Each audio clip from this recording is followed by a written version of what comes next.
Hi everyone, I'm Jody at Fort Worth Fabric Studio, and we are ready to get started on block B and C of our Cozy Up Mystery Quilt. So get your instructions printed out, and hopefully you've got all your fabrics cut, and I hope you all are using these little labels that came with your cutting instructions, because these are super helpful. I've got mine all sitting over here with my fabric, and before we get started on that, I do want to mention next week, this block lock ruler, it will be so helpful if you have one of these. We have them on the website if you need them. If not, that'll be alright. You can use what you have, but just consider getting one. It's really neat, and I'll show you how to use this next week. Alright, so let's get started. We are going to grab, let me look here, a piece B and C. So I've got my B and C here, and they are going to go right sides together, and we are going to stitch in a 1/4 inch seam allowance. So let's get sewing on this. So if you don't remember how to do chain piecing or don't know how, then check out last week's episode, because we gave you a little demonstration of that last week, and it's super easy and it will save you some time.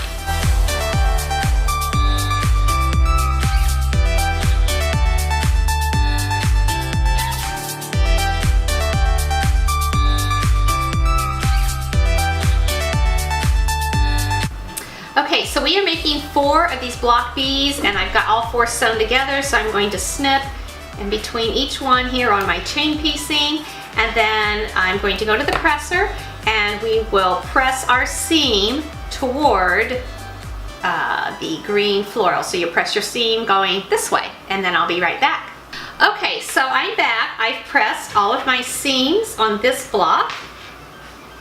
So we're here, and we've got our seam headed toward this way, and now we're going to take a piece A, right sides together, and sew along the top edge right here.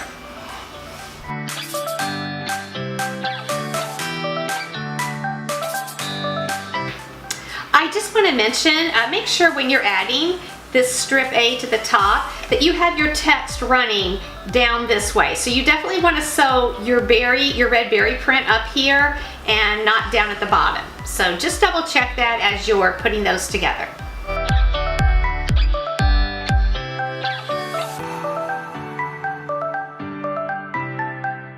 Okay, I'm going to snip these apart and take them to the iron, and we will be pressing our seam upwards towards the berry print this time.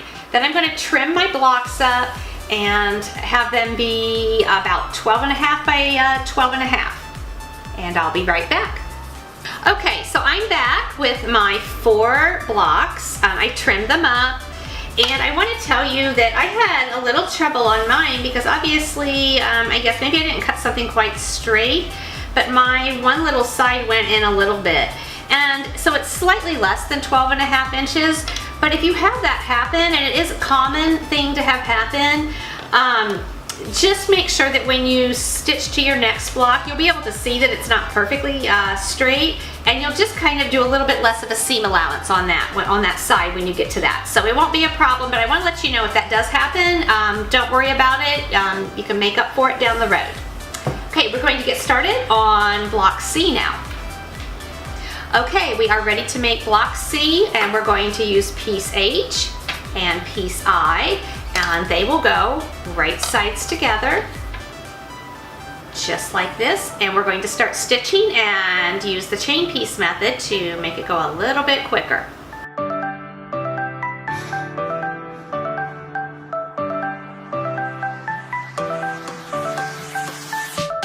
Okay, we have this part completed, and we're going to take it to the iron and press our seam toward the red piece, and I'll be right back.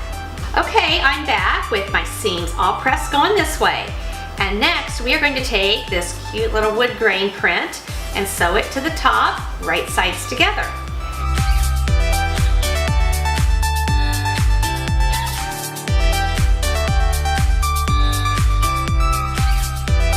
Okay, we are done sewing this together.